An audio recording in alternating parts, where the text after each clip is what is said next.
नमस्कार दोस्तों। आज हम लोग बात करेंगे गणेश उत्सव के बारे में। क्या है इसका इतिहास और कब से इसको मनाने की परंपरा शुरू हुई और इसका जो वर्तमान रूप है ये कब से प्रकाश में आया।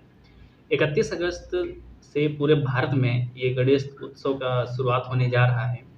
भारत ही नहीं वरन विश्व के कई सारे ऐसे हिस्से हैं जहाँ पर गणेश महोत्सव पूरे धूमधाम से मनाया जाता है।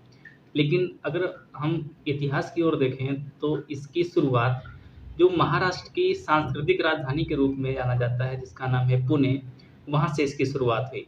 मुख्य रूप से जो गणेश उत्सव है ये 10 दिन चलने वाला एक महोत्सव है और इस महोत्सव के दौरान चाहे जिस शहर में हो पूरा शहर एक सांस्कृतिक रंगों से रंग जाता है। वहाँ पे कई प्रकार के रंगमंच भी होते हैं और पूरा शहर गणेश जी के भक्ति में लीन हो जाता है। आप सबको पता है कि गणेश जी का जो किसी भी पूजा में हो हिंदू धर्म में, चाहे वो शादी हो, बारात हो, बिना गणेश जी के कोई भी पूजा संपन्न नहीं होती है। तो आज हम लोग जानने की कोशिश करेंगे कि गणेश महोत्सव की शुरुआत कहाँ से, कब से और किन परिस्थितियों में हुई। इस उत्सव की शुरुआत जो छत्रपति शिवाजी महाराज हैं, उनके बाल्यकाल अवस्था में, क्योंकि आप लोग सभी जानते हैं कि जो मराठा साम्राज्य के जो शिल्पी हैं, छत्रपति शिवाजी महाराज हैं। तो उन्हीं की जो बाल्य अवस्था में उनकी माताजी का नाम था जीजाबाई। उन्हीं के द्वारा प्रारंभिक अवस्था में गणेश जी की पूजा प्रारंभ हुई और जैसे-जैसे समय बढ़ता गया, जब शिवाजी नहीं रहे, उनकी माताजी नहीं रहीं, तो आगे कई सारे पेशवा इस गणेश उत्सव को आगे बढ़ाने लगे। अगर बात करें हम वर्तमान स्थिति की, तो वर्तमान स्वरूप देने का श्रेय जाता है लोकमान्य बाल गंगाधर तिलक जी को। बात है 1893 की। लोकमान्य बाल गंगाधर तिलक द्वारा एक पूजा पाठ का एक आवाहन किया गया सभी जनता को, जिसमें गणेश जी की पूजा की गई। उस दौरान इन्होंने इस गणेश उत्सव को एक आंदोलन का रूप दे दिया और तभी से, क्योंकि रीज़न क्या था वहाँ पे, जब गणेश उत्सव होता था वहाँ पे सभी धर्म के लोग आते थे, चाहे वो हिंदू हो, चाहे वो निम्न जाति के हों, उच्च जाति के लोग हों, यहाँ तक कि मुस्लिम समुदाय भी उसमें तब उस समय में शामिल होता था।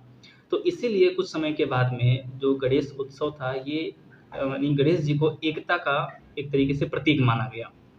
धीरे-धीरे संगठन इतना बढ़ गया कि अंग्रेज़ों को भी इसकी तरफ ध्यान देना पड़ा, यानी कि इस गणेश उत्सव ने अंग्रेज़ों का ध्यान आकर्षित कर लिया। रीज़न क्या था, जब भी गणेश उत्सव होता था वहाँ पे सभी धर्म के लोग आते थे, तो ऐसा नहीं था कि केवल ये धर्म से ही संबंधित रह गया, ये एक आज़ादी की लड़ाई का हिस्सा बन गया। इसका उद्देश्य हो गया कि जिस तरीके से अंग्रेज़ जो भारत की जनता पर जुर्म ढा रहे हैं, उसको किस तरीके से दूर किया जाए, इन सभी की योजना और साथ में जो छुआ-छूत की प्रथा थी, उसको किस तरीके से दूर किया जाना था। तो अंग्रेज़ों को पता चल चुका था कि अगर ये ऐसे ही चलता रहा तो हमको एक दिन दबे पाँव पीछे भागना पड़ेगा। आप सभी को पता होगा कि 1919 यानी कि 13 अप्रैल 1919 को अमृतसर में एक कांड हुआ जिसको जलियांवाला बाग हत्याकांड का नाम दिया गया। उसी की जाँच के लिए एक रोलेट एक्ट पारित हुआ था, रोलेट कमीशन बनाया गया था और उसी रोलेट समिति में इस गणेश उत्सव का ज़िक्र किया गया कि भाई किस तरीके से महाराष्ट्र में या उसके आस-पास के क्षेत्रों में एक तरीके का धार्मिक कर्मकांड होता है, उसमें सभी धर्म के लोग हिस्सा लेते हैं। आप साइड में वीडियो में देख सकते हैं कि उस टाइम पे किस तरीके से ये मनाया जाता था। इसमें इस तरीके से लोग हिस्सा लेते थे, जैसे जो युवा थे, युवा वर्ग के लोग थे, वो सड़कों पे टोली बना के जा रहे हैं, अंग्रेज़ों के जो खिलाफ गीत गाते हुए जा रहे हैं। साथ में जो बच्चे थे, वो अंग्रेज़ों की जो नीतियों के खिलाफ में पर्चे बाँट रहे हैं। यानी कि समाज का हर तबका, हर वर्ग के लोग इसमें जी-जान से शामिल थे। तो जहाँ तक की बात है वर्तमान स्थिति की, तो इसको लोकमान्य तिलक जी के द्वारा यहाँ पे दर्शाया गया था, इस तरीके से इस रूप में लाया गया था।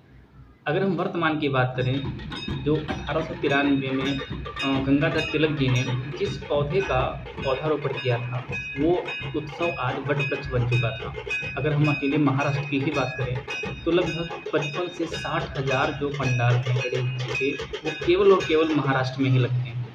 तो आप इससे एक अंदाज़ा लगा सकते हैं कि किस तरीके से ये प्रचार-प्रसार महाराष्ट्र या हम आंध्र प्रदेश की बात करें, तेलंगाना की बात करें, जितने भी दक्षिण भारतीय राज्य हैं, वहाँ बहुत ही धूम-धाम तरीके से मनाया जाता है। अगर हम उत्तर भारत की बात करें तो अब उत्तर प्रदेश, बिहार, मध्य प्रदेश, गुजरात, राजस्थान, इन सभी राज्यों में गणेश उत्सव जो है बड़ी धूमधाम से मनाया जाने लगा। अगर भारत की बात छोड़ दें, विश्व के कई सारे ऐसे हिस्से हैं जहाँ पे ये देखने को मिलता है। तो एक छोटा-सा वीडियो था गणेश उत्सव को लेकर के, तो कैसा लगा अपनी प्रतिक्रिया ज़रूर देना और सभी को हैप्पी गणेश चतुर्दशी।